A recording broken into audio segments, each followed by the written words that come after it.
Hi and welcome to the channel. In today's video, I'm going to walk you through the steps of configuring your brand new router. Now I'm going to do this in two parts. For this first part, we're going to use the router's inbuilt auto configuration wizard. So this is really important for guys who don't have any prior technical knowledge on networking or have never configured such a device before. So this basically is the easiest way to achieve this. You just go through a couple of prompts, fill in some information, and you're up and running. So for the first part, of course, is to get your router hooked up. We've got three connections that we have to link up. So the first is a power connection, as you can see here. So you connect your power adapter to this port.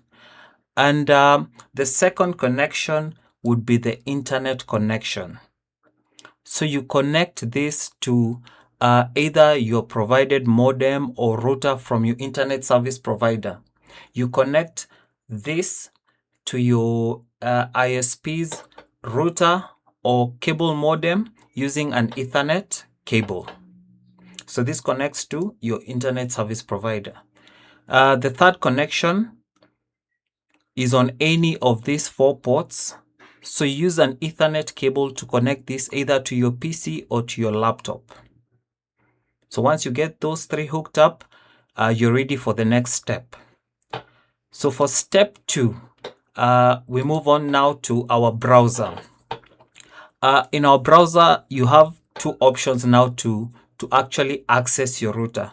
So you could have two types of addresses. So it could be a numerical address, or it could be an address provided for by the manufacturer of your router.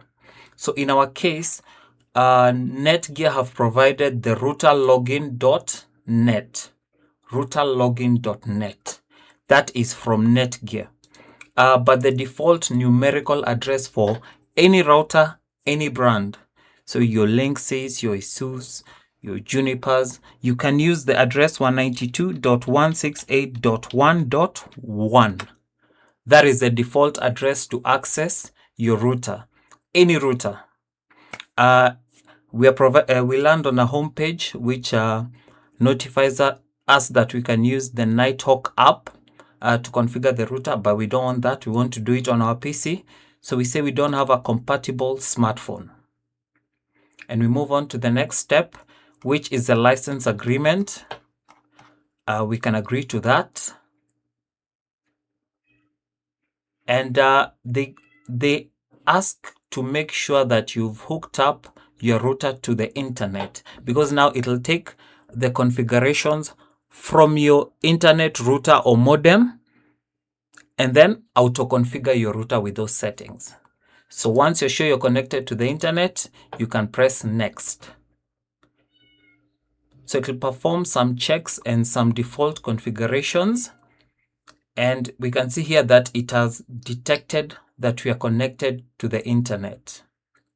So we move on to the next step, which is now configuring a password to log into our router. So we have a password to log into our router. We can just use